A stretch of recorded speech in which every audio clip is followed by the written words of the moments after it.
अस्सलाम वालेकुम नाजरीन, मैं हूं अहमद मंसूर। और अतवार छुट्टी का दिन था तो पाकिस्तान में तो इस वक्त ज़ाहिर सी बात है जो एक माहौल बना हुआ है पॉलिटिकल भी और सारा, उसमें ये हफ्ता अतवार 2 दिन ऐसे होते हैं कि सारे फिर अगले हफ्ते की सरगर्मियों के लिए अपने आप को तरोताज़ा करते हैं। तो कोई बहुत ज़्यादा खबरें यहाँ नहीं होती।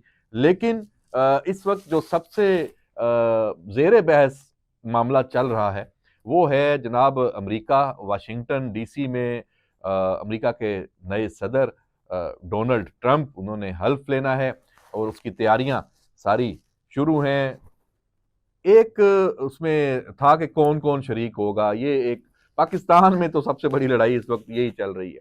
बिलावल भुट्टो जरदारी, अच्छा ये पीपल्स पार्टी की जो अपना जो एक सेल है ना, उसको आप सेल कह लें या उनकी लॉबिंग कह लें, ये हमेशा से ही है। मतलब हमेशा से मुराद ये है कि काफी सालों से है।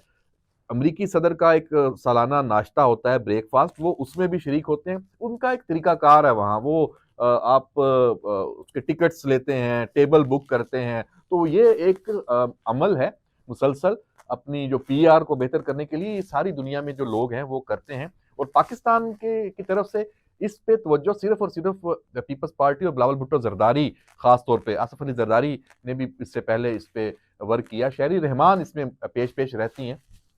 तो जनाब ये डिप्लोमेसी का एक ये समझ लें कि बड़ा जुज है। और अगर कोई ये काम कर रहा है तो उसको सराहा जाना चाहिए, क्योंकि उसका असल जो बेनिफिशियरी है वो तो फिर पाकिस्तान ही है ना।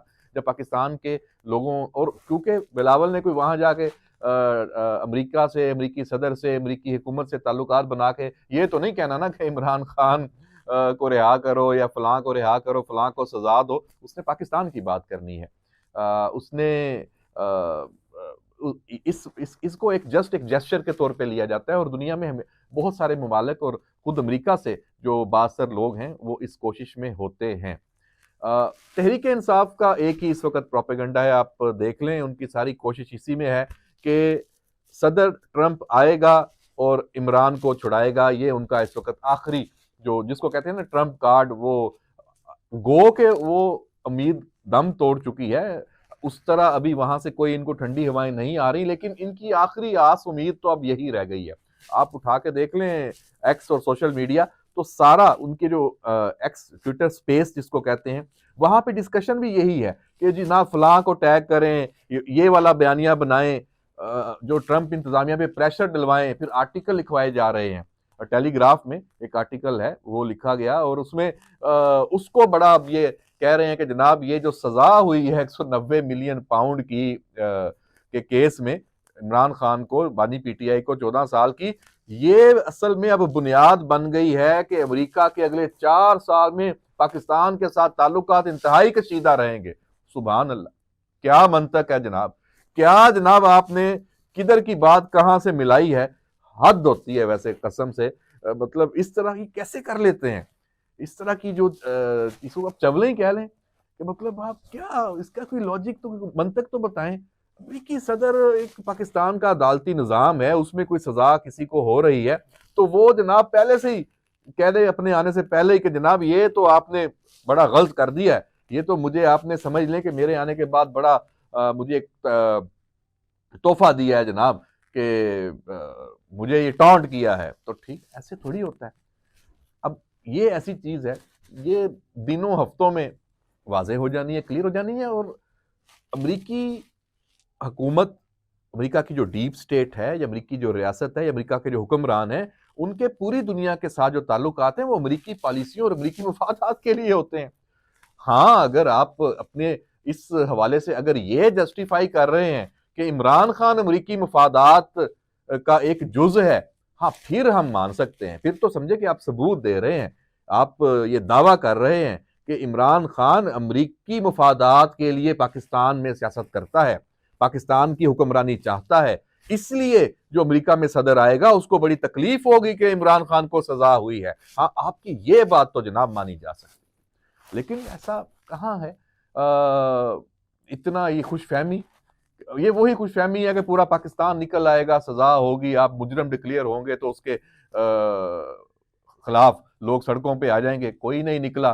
और आपको यही परेशानी है, उसके बाद आप अब आपने ट्रंप से उम्मीदें लगवा के अपना जो आपका जो ये ऑडियंस है ना, जो आपको आपको पूछता है सोचे समझे बगैर, ये कल्ट, उसके लिए आप हर वक्त कोई नई नई चीज उसके लिए उसके सामने चारे के तौर पे रखते रहते हैं। अब चूंकि बाकी यहाँ पे फौरी तौर पे कोई ऐसी चीज मैसर नहीं थी, आपने ये ट्रंप के आने को ये चारे के तौर पे रख दिया। अच्छा, कौन कौन शामिल होगा, शरीक होगा, आपकी पार्टी के साथ वाबस्ता लोग भी वहां भले होंगे, सेल्फियां बना के डालेंगे, जनाब हम वहां थे और ये हुआ और वो हुआ। अच्छा, एक वहां पे और खबर भी आ गई कि मौसम वहां पे खराब है जनाब, तो ये जो हलफ बर्दारी की जो तकरीब है ये अब ओपन की बजाय ये बंद एक हॉल में होगी।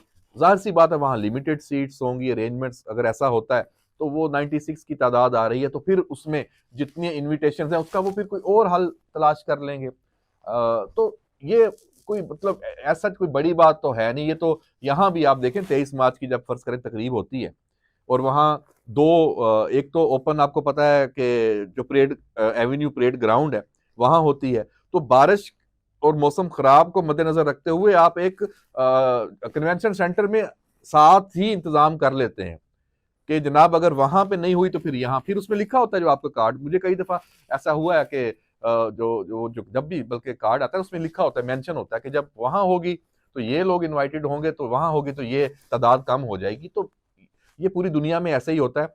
इसको भी अगर इस पे भी जश्न मनाना शुरू कर दें पीटीआई वाले कि जनाब इसकी वजह से बिलावल वहां पे गया और उसकी वो नहीं शरीक हो सका, तो वो अजीब सी मंतक है, फिर तो वो तो सारी दुनिया के लिए है। तो जनाब ये सारी सूरत हाल है, ये मामला है, ये चल रहा है। और इसमें अब एक और जो मामला है वो है कि एक तो पाकिस्तान में अभी अगला हफ्ता जो शुरू हो रहा है इसमें जो केसेस हैं, ये तो मैंने आपको बता दिया कि इनकी जो उम्मीद है वो तो ट्रंप से, वो तो उसका क्या हशर होने वाला है वो पता चल जाएगा। और जो पाकिस्तान में केसेस हैं ये एक फ़ज़ा में एक पुरस्रार सी खामोशी है।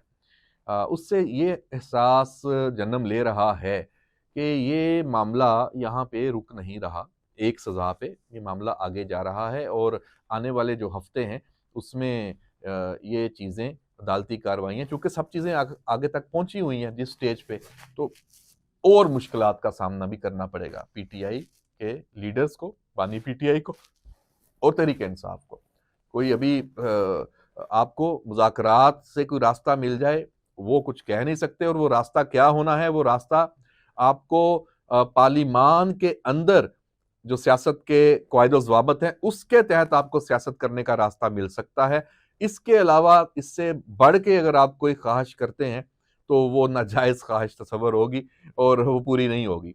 और जो आपका सोशल मीडिया है उसके लिए अब एक और स्ट्रेटजी वो सामने आ रही है और सुनने में ये आ रहा है कि उसमें आपकी पार्टी के अंदर के जो लोग हैं वो साथ देने पे तैयार हो चुके हैं। तो अगर वो तैयार हो चुके हैं तो इसका मतलब ये है कि जो मुज़ाकरात में अगर पीटीआई को कुछ मिलेगा तो दूसरी साइड को भी कुछ मिलेगा और वो फिर पीटीआई देगी, और उसमें सरे फहरिस्त ये जो सारे सोशल मीडिया वाले सारे ग्रुप है ना, इसीलिए वो लंबी लंबी अब ये छोड़ रहे हैं और एकदम दोबारा एक्टिव हुए हैं और उनको अपनी मौत नजर आने लग गई है कि भाई इमरान खान की सजा से तो वो खुश थे क्योंकि उनको मसाला मवाद मिल गया कि जनाब देखें एक ये माहौल चलता रहेगा और उनका सौदा बिकता रहेगा, लेकिन उनके ऊपर भी मामला आने लगे हैं।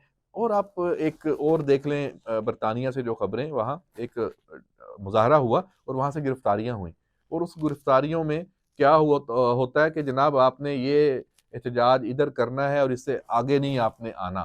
तो इस तरह की चीज़ें हैं। लेकिन इसमें सोशल मीडिया के ऊपर प्रोपेगेंडा करने के हवाले से भी लोगों की कुछ गिरफ्तारियों की और उनको हिरासत में लिए जाने की इतलात हैं। ये मामला काबिल गौर है, कुछ केसेस नए खुल रहे हैं, कुछ लोग वहाँ पे जाके क्या कहते होते हैं पाकिस्तान से वो वहाँ अदालत का दरवाज़ा खटखटाने जा रहे हैं। तो देखते हैं कि उसका क्या नतीजा निकलता है। बाकी अगले 24-48 घंटों में खबरें तो अमेरिका से ही आनी है, ट्रंप की, और देखते हैं ये जो रिचर्ड साहब बड़े खामोश हो गए हैं। अब सदर ट्रंप के हल्फ लेने के बाद इनका क्या होता है और इनसे जो लोग जुड़े हुए थे उनका क्या होता है। तो ये सारी चीज़ें हैं, इस पे नज़र रखेंगे। अपना फीडबैक ज़रूर दीजिएगा इस व्लॉग के हवाले से भी, और हमारा चैनल उसको जिन्होंने सब्सक्राइब नहीं किया वो उसको ज़रूर सब्सक्राइब करें। अल्लाह हाफ़िज़।